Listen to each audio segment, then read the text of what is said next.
Students, कैसे हो बेटा। तो बेटा आज हम कुछ एक टॉपिक और डिस्कस करेंगे, जैसे फ्री फॉल। नंबर 1 हम फ्री फॉल को डिस्कस करेंगे।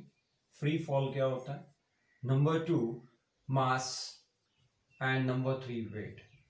ठीक है, फ्री फॉल क्या होता है आई थिंक आपने किया हुआ है जब मैंने इक्वेशन ऑफ मोशन आपको करवाई थी, लेकिन फिर भी मैं यहाँ पर बता रहा हूँ कि इसके ऊपर एक लेक्चर बनाएंगे हम तीनों के ऊपर, फ्री फॉल, मास और वेट।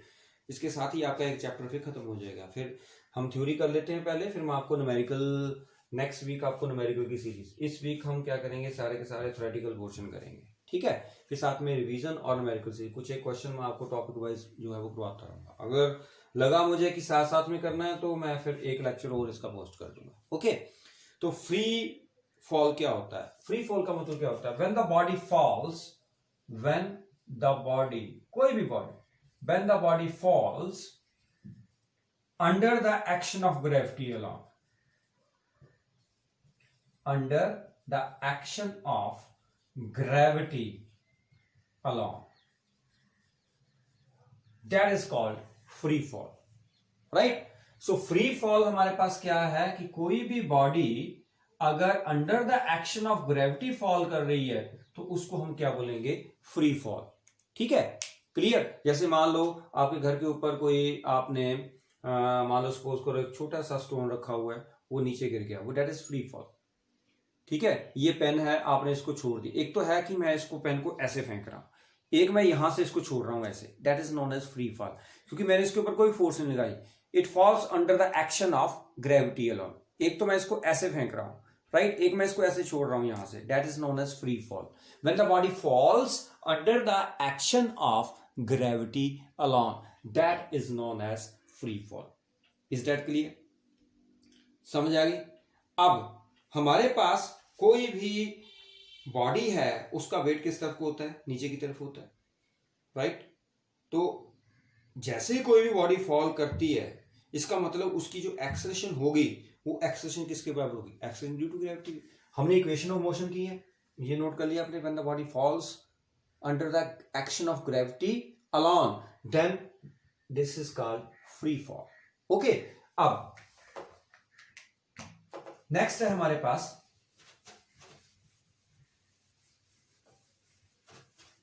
Free fall. आपको पता चलेगा, फ्री फॉल के बाद में इक्वेशन ऑफ मोशन जो है वो आपको बताऊंगा, फ्री फॉल की इक्वेशन ऑफ मोशन।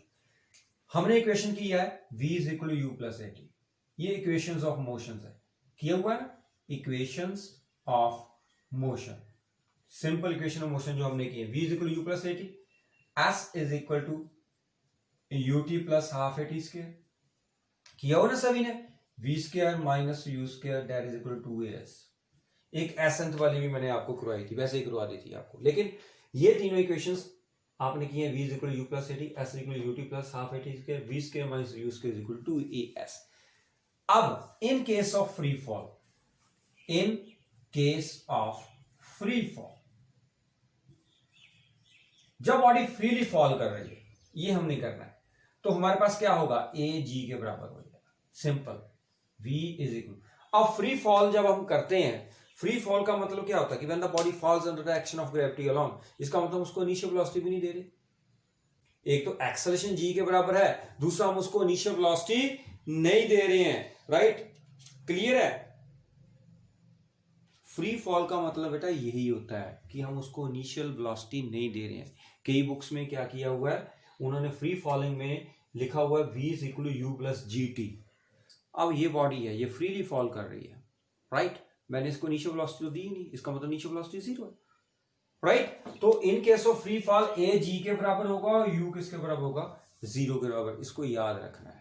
कई बुक्स में उन्होंने लिखा हुआ v is equal to u plus g t, s is equal to u t plus half g t square, v square minus u square is equal to 2gs। लेकिन जब हम freely fall कर रहे हैं, तो फ्रीली फॉल का मतलब क्या होता है, फ्री फॉल में जो इक्वेशन ऑफ मोशन है उसमें हम लेते हैं when u is equal to 0, initial velocity अगर 0 है, ठीक है कि नहीं, इनिशियल वेलोसिटी क्या है, 0। अगर आप किसी को इनिशियल वेलोसिटी दे रहे हैं तो आप उसको ऐसे फेंक रहे हो, उसमें इनिशियल वेलोसिटी भी है और with acceleration due to gravity वो नीचे की तरफ भी आ रहा है। जैसे मान लो ये, मान लो मेरे पास कोई बॉडी है, मैंने उसको नीचे की तरफ फेंक दिया ऐसे, इसका मतलब मैंने क्या किया, उसको इनिशियल वेलोसिटी भी दी और वो जा भी रही है, राइट, मैंने उसको इनिशियल वेलोसिटी प्रोवाइड की है। उस केस में दैट इज अब फ्री फॉल जब करते हैं तो फ्री फॉल का मतलब क्या होता है कि इनिशियल वेलोसिटी जीरो होगी, under the action of gravity along fall कर रही है, ऐसे पकड़ी आपने, ऐसे छोड़ दी, तो u वहां पर क्या होगा, जीरो। तो हमारे पास इक्वेशन, पहली इक्वेशन क्या बनी, इसकी इक्वेशन क्या बनी, v is equal to gt, right. दूसरी इक्वेशन क्या बनी, s is equal to half gt square. तीसरी इक्वेशन क्या बनी, v square that is equal to 2gs। मतलब u को आपने जीरो पुट कर दिया, a को आपने क्या कर दिया, g कर दिया, तो हमारे पास इक्वेशन क्या बन गई, v स्क्वायर इक्वल टू, इसको हम ऐसे भी लिख सकते हैं, v is equal to under root 2gs। कैसे मर्जी। हाँ, अगर आपको इनिशियल वेलोसिटी बॉडी को दे रहे हो, नीचे की तरफ फेंक रहे हैं, तो हमारे पास वो इक्वेशन क्या होगी, v is equal to u plus g t, s is equal to ut plus half g t square, v square minus u square that is equal to 2gs। इतनी बात क्लियर होगी, वो पता चला, समझ आई आपको, क्लियर है। तो ये है तो केस ऑफ फ्री फॉल, आपने ध्यान रखना है कि u हमारी क्या होती है, वैसे फ्री फॉल में u क्या होती है, जीरो। ऐसे पकड़ा आपने, ऐसे फेंक दिया, इनिशियल वेलोसिटी जीरो, तो हमारे पास यहाँ पर u है वो जीरो हो जाएगा, एक ही जगह g कर देंगे। तो हमारे पास इक्वेशन, अगर आपको इनिशियल वेलोसिटी से उसको फेंक रहे हैं तो आपके पास ये इक्वेशन आ जाएगी, मतलब एक ही जगह क्या हो जाएगा, g हो जाएगा। ठीक है, एक बात याद रखनी है कि जब हम फ्रीली फॉल करते हैं तो जो रेजिस्टेंस है एयर का वो हम नेग्लेक्ट कर देते हैं, और बुयंट फोर्स भी हम क्या कर देते हैं, जो अपवर्ड फोर्स होती है वो भी नेग्लेक्ट कर देते हैं। ठीक है, बहुत सारी फोर्सेस जो हैं, जैसे बुयंट फोर्स है या एयर रेजिस्टेंस है, वो हम क्या कर देते हैं, इसमें नेग्लेक्ट कर देते हैं। ओके, चलो, वो जब हम हाई क्लासेस में आएंगे तो हम आपको बताएंगे। तो इसमें किसी को कोई प्रॉब्लम, फ्री फॉल में किसी को कोई प्रॉब्लम, ओके। देन हमारे पास आ गया बेटा मास। मास क्या होता है, व्हाट इज मास। आपने पढ़ा होगा quantity of matter contain in a body, quantity of matter contained in a body, किसी भी बॉडी में किसी मैटर की कितनी क्वांटिटी है, that is known as mass.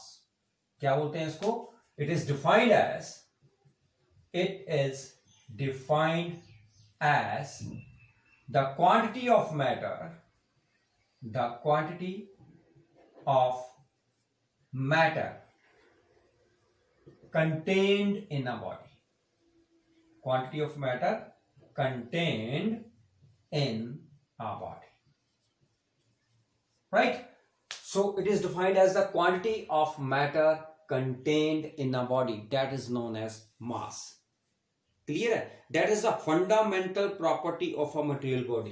क्या है ये, फंडामेंटल प्रॉपर्टी है, राइट, किसकी, it is a fundamental property, it is, mass की बात कर रहा हूं, it is a fundamental property, किसकी, जिस मटेरियल से बॉडी बनी है, fundamental property of a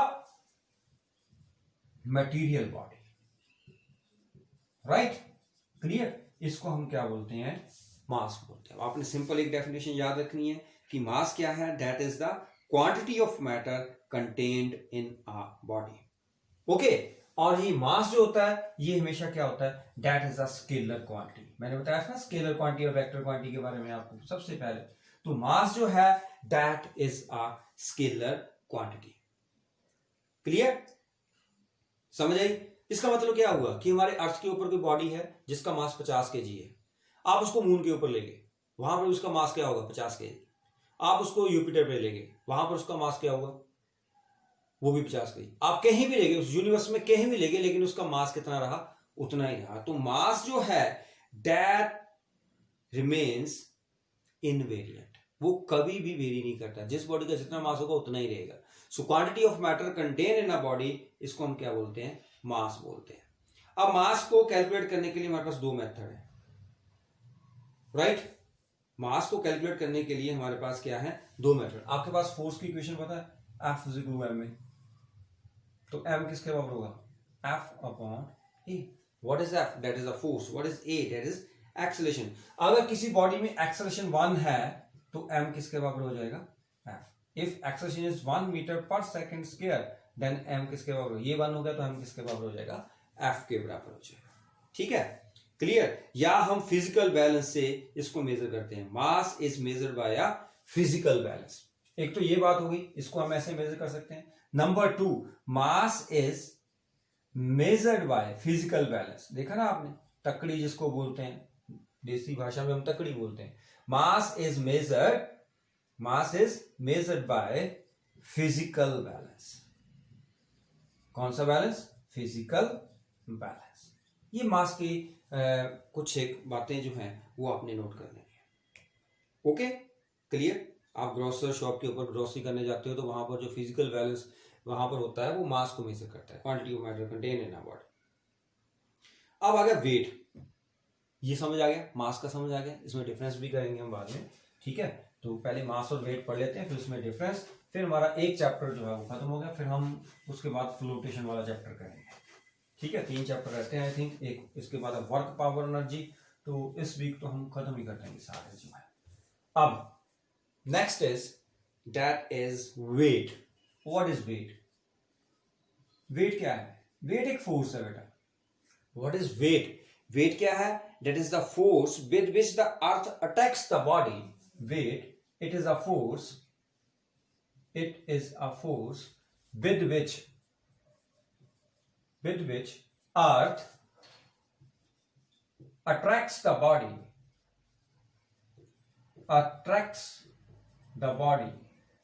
towards its center.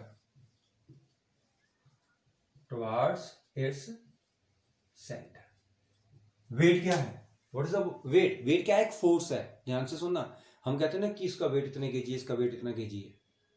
आप यहां पर यूनिट देखना, मैंने आपको मास के यूनिट किलोग्राम बताया, वेट के यूनिट देखना। It is a force with which earth attracts the body towards its centre, right? इसको हम क्या बोलते हैं? वेट बोलते हैं। तो फोर्स ऑफ ग्रेविटी जो होती है, ध्यान से देखना, जो फोर्स ऑफ ग्रेविटी होती है वो होती है मास into acceleration due to gravity. Mass into acceleration due to gravity, यही होती है फोर्स ऑफ ग्रेविटी। जो है जिसको हम वेट बोलते हैं वो किसके बराबर होती है? m into g। ये m is the mass and g is the acceleration due to gravity. So weight जो है that is not the fundamental property of a body. पहले मैंने क्या बताया था कि मास जो है that is the fundamental property, weight जो है, weight it is not the fundamental property, it is not the fundamental property किसकी? Of the material of the body, of material body. ये बातें आपने याद रखनी है। It is not the fundamental property of the material body. Clear? समझ आ गई? क्यों? अब देखो, जी की वैल्यू चेंज होती है, मैंने आपको कल भी बताया था। जी की वैल्यू जो है वो चेंज हो जाती है प्लैनेट टू प्लैनेट। अर्थ के ऊपर भी, पोल के ऊपर कुछ हो रहा है, इक्वेटर के ऊपर कुछ हो रहा है, राइट? और अगर आप अपना वेट आप माउंट एवरेस्ट के ऊपर देखोगे तो वहां पर वेट आपका कुछ हो रहेगा, लेकिन मास सेम रहेगा। जैसे जी आपकी वेरी कर रही है, मैंने बताया था कल की जी कहां कहां पर वेरी कर रही है, पोल के ऊपर, इक्वेटर के ऊपर, अर्थ के सेंटर के ऊपर, वो सारे अर्थ के सेंटर के ऊपर आप लेके जाओगे, मास बॉडी का होगा, बट वहां पर वेट क्या हो जाएगा? जीरो, क्योंकि जी क्या होती है वहां पर? जीरो। जी की बात कर रहा हूं एक्सेलेरेशन ड्यू टू ग्रेविटी। हमारे पास 2 जी है, एक स्मॉल जी, एक कैपिटल जी। कैपिटल जी तो आपको पता है ग्रेविटेशन कांस्टेंट है, this g is known as acceleration due to gravity. Okay, clear? तो अगर हम किसी भी बॉडी को मून के ऊपर लेके जाएं तो उसके वेट के ऊपर क्या फर्क पड़ेगा? अगर हम किसी बॉडी को मून के ऊपर लेके जाएं तो उसके वेट के ऊपर क्या फर्क पड़ेगा? ये बात याद रखनी है कि जो ग्रेविटी है, जी, एक्सेलेरेशन ड्यू टू ग्रेविटी, ये नोट कर लिया आपने बेटा? डन? ओके। अब जो एक्सेलेरेशन ड्यू टू ग्रेविटी है, ये बात ध्यान से सुनना कि जो एक्सेलेरेशन ड्यू टू ग्रेविटी है मून के ऊपर, that is 1/6 of the g at earth. जितनी अर्थ के ऊपर एक्सेलरेशन है, मून के ऊपर उसका क्या है? 1/6 है। इसका मतलब क्या हुआ कि अगर आपका वेट यहां पर 60 kg है तो मून के ऊपर क्या होगा?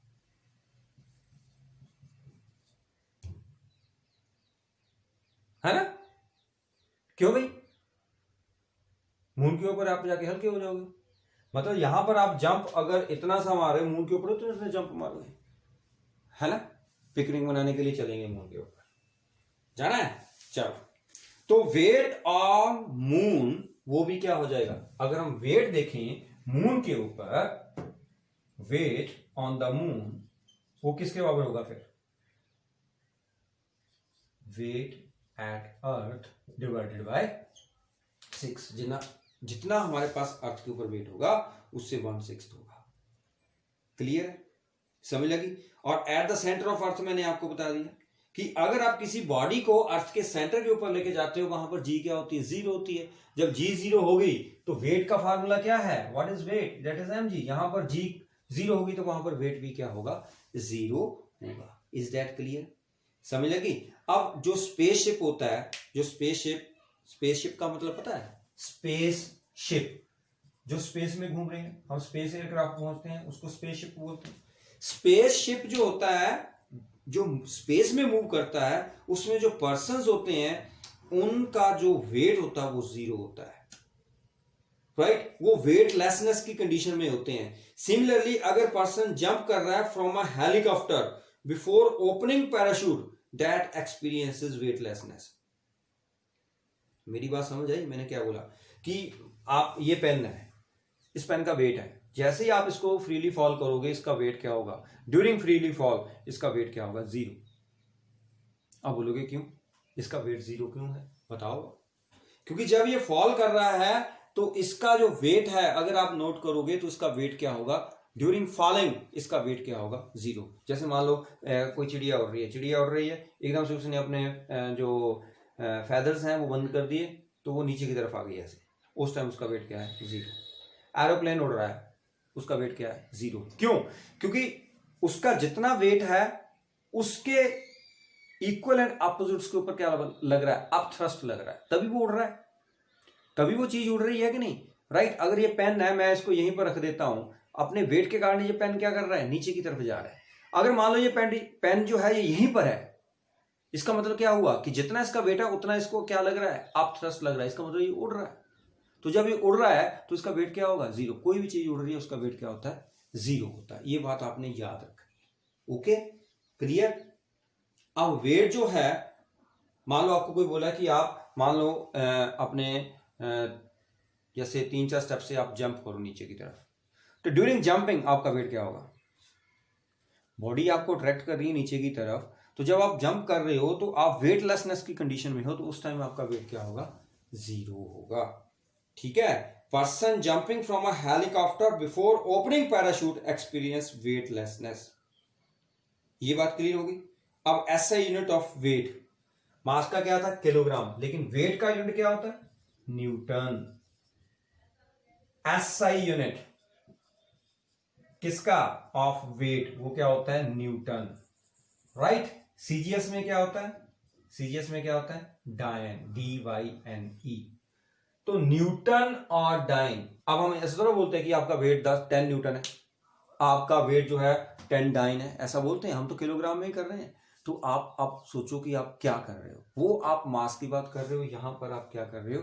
वेट। क्योंकि वेट तो एक फोर्स है, तो फोर्स का यूनिट तो न्यूटन होता है, राइट? तो वेट का यूनिट क्या है? किलोग्राम नहीं, ये याद रखना है। वेट का यूनिट क्या होता है? That is newton. SI system में न्यूटन, और सीजीएस में क्या होता है? डाइन होता है। Is that clear? पता चल गया?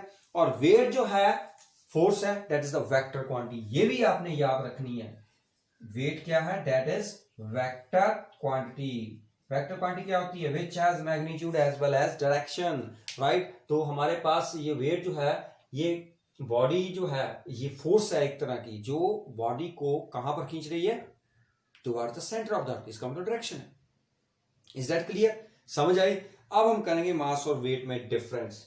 वेरी इंपॉर्टेंट, 3 मार्क्स का आता है कि right any 4 or 5 difference between mass and weight. ठीक है? पहले मैं इस तरफ को मास लिख देता हूं, आप फटाफट इसको नोट करना है। इस तरफ को मैं क्या लिख देता हूं? वेट लिख देता हूं। ठीक है? तो फर्स्ट पॉइंट क्या है? सबसे पहला डेफिनेशन क्या है? Mass is the quantity of matter, is the quantity of matter contained in a body.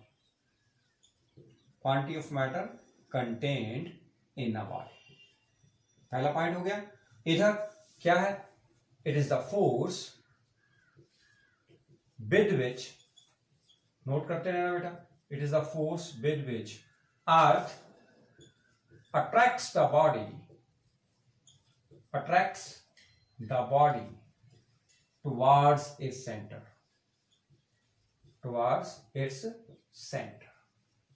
ये पहला पॉइंट होगा. ये तो डेफिनेशन मैंने आपको बता दी. सेकंड पॉइंट क्या है? मास इज अ स्केलर क्वांटिटी. अभी बताया मैंने.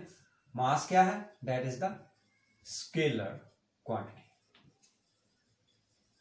ओके. और वेट जो है it is a vector quantity. रट लेना इसको. ओके. ये आएगा ही आएगा फाइनल पेपर में, मैं बोल रहा हूं. आएगा, पक्का आएगा. नंबर 3, SI unit of mass is kilogram. SI unit of mass is kilogram. इसका क्या होता है? SI unit of weight is newton. इसका यूनिट क्या होता है? That is newton. Okay. Clear है? कैपिटल एन अगर यूनिट लिखना हो तो स्मॉल एन लिखते हैं. ठीक है. अगर वैसे न्यूटन का नाम लिखना हो तो कैपिटल एन लिखेंगे. ओके. न्यूटन को हम एन के साथ नोट करते हैं ऐसे. नंबर 4, 5 डिफरेंस आपको बता दूं. Mass is measured by physical balance.